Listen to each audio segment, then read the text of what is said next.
and a government fell. The military government, the one with the planes and the guns and the uniforms and the powers of secrecy and fear, came down because it was worn down by the mothers who wore a hole in the plaza. Some of you are old enough to remember another time when people of color in the South held signs that said, "I am a man. I am a man. I am a man." And they threw the hoses at them to blow them away, and they locked them up, and they took them into jails, but they came back and sat at the lunch counters and walked down the street and wouldn't ride the bus. They literally walked segregation into non-existence. They wore it down. You need to know about this, because it is my absolute conviction that liberal religion is a religion of soft power. There's good news in that. We will prevail. There's bad news. It won't happen tomorrow. Hard power can win today. Hard power can prevail today. It can win an election, it can build a building, it can change our taxes, it can make the budget harsh. But soft power will not give up. It says, "Where is my son? I am a man. All are loved." I see this in nature all the time. You know it. You've been to the Grand Canyon. Drops of water have dug a pit that we could not with our hands ever accomplish. I remember a tree in the town where I first worked that over the years, as a seedling, had found its way in a little crack in a giant rock, and the rock had split open as the tree built and came up out of the ground. Soft power. The unjust judge is a reminder that those who are relentless, who gently pressure the world relentlessly, who never stop believing or living in the values that matter, that don't phone it in, don't write their name on the dotted line, but do it a little bit every day, that this is the way to change the world. And it's hard to have such a faith because, as I said, it takes a long time. It took a long time for that canyon to get dug. It took a long time for that tree to open up that rock. It took a century for the slaves who were freed in 1863 actually to be free in 1963. It shouldn't take that long, which is why when people asked Dr. King, "How long must we do this?" his answer was, "Not long," which doesn't mean tomorrow, but it will happen. That you have to believe as though it could happen tomorrow, otherwise you wouldn't get out there and walk another day. It will happen. There will be a time when there will be liberty and justice for all. There will be a time when we do love each other no matter what. There will be a time when the planet is not just our larder or our supply house, but something we love. There will be a time when we don't even have to have churches because our hearts will make us live in the world, which is the temple that we know exists. There will be that time. It could happen tomorrow. But I know it won't happen ever if I don't get out there and do something about it today. In that sermon he gave in which he asked, "How long, not long?" he quoted one of my spiritual ancestors, Theodore Parker, a radical Unitarian of the 19th century, who kept a pistol in his desk because he sheltered runaway slaves. He said, "The moral arc of the universe is long, but it bends toward justice."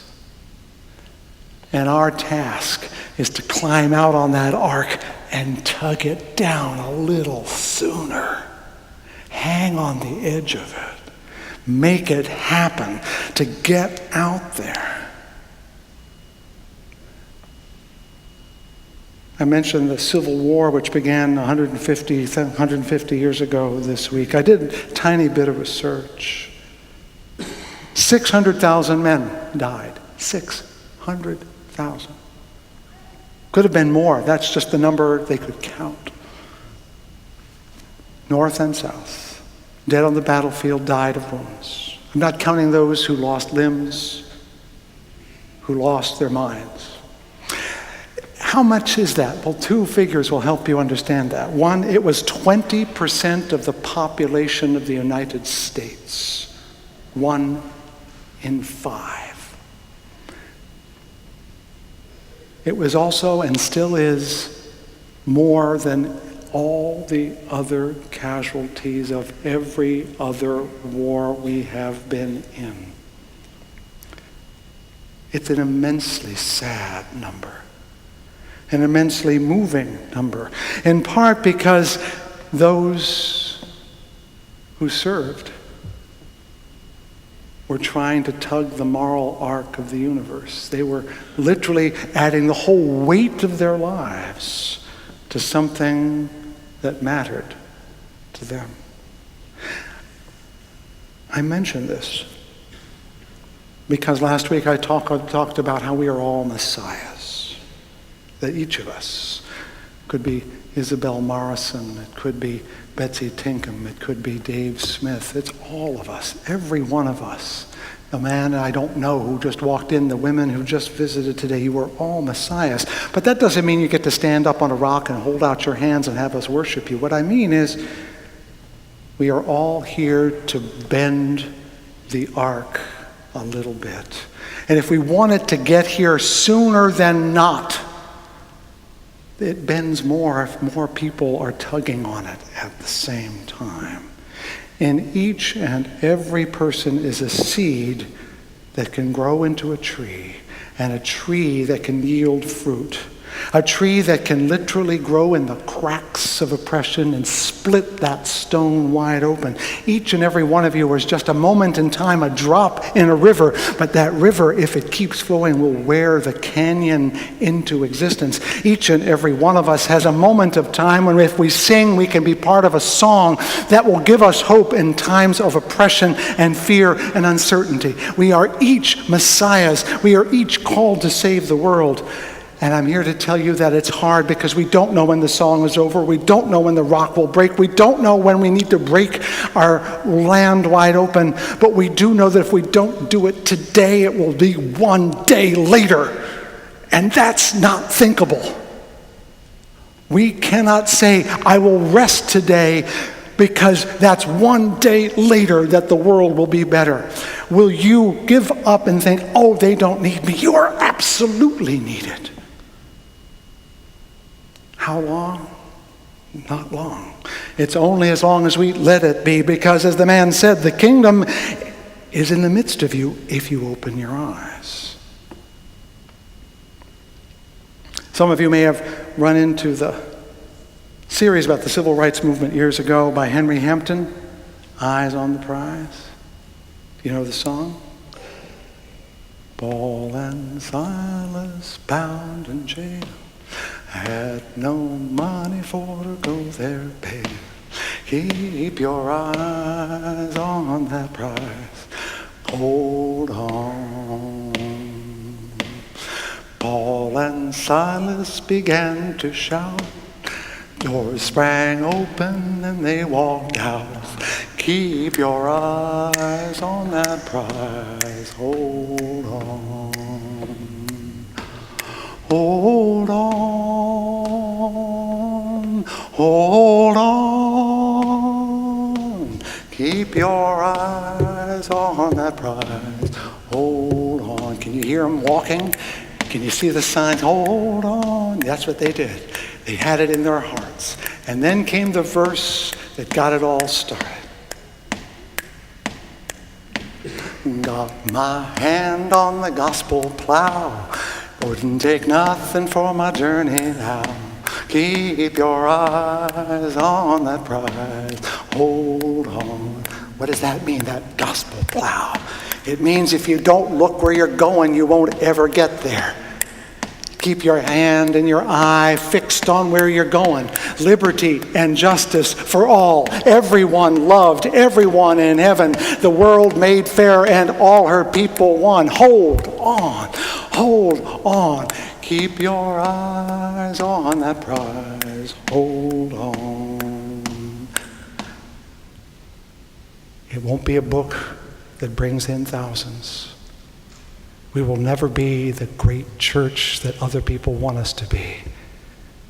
But if we hold on, it can be a great world. Hold on. Hold on.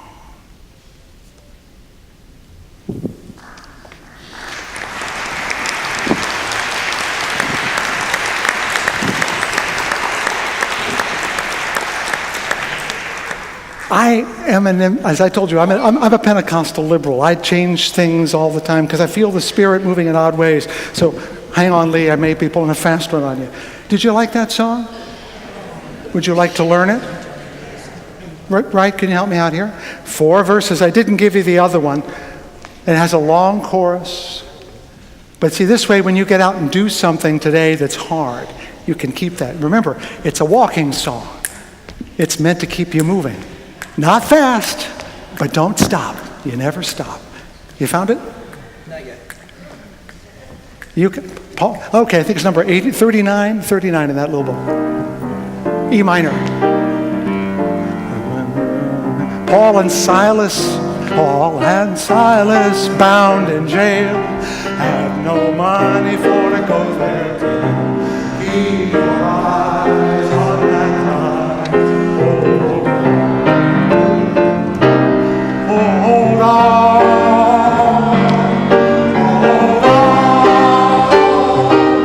Keep your eyes on that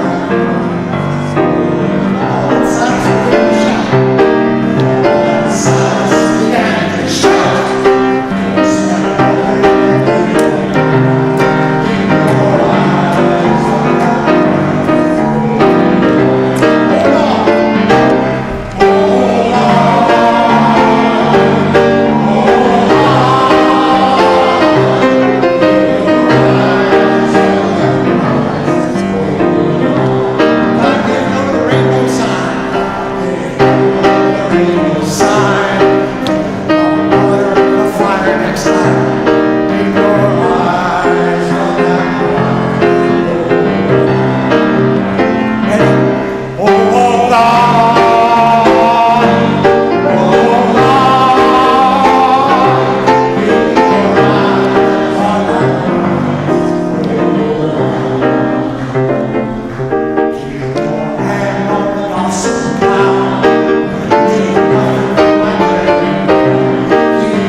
Have it inside of you.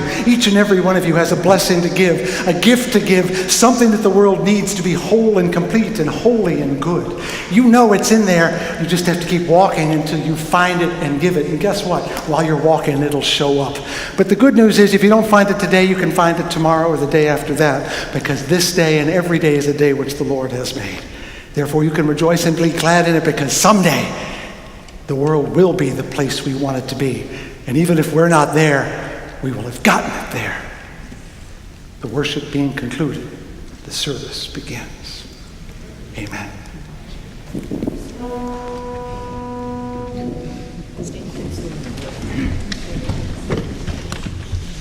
Be like a bird who halting in his flight on limb to sight.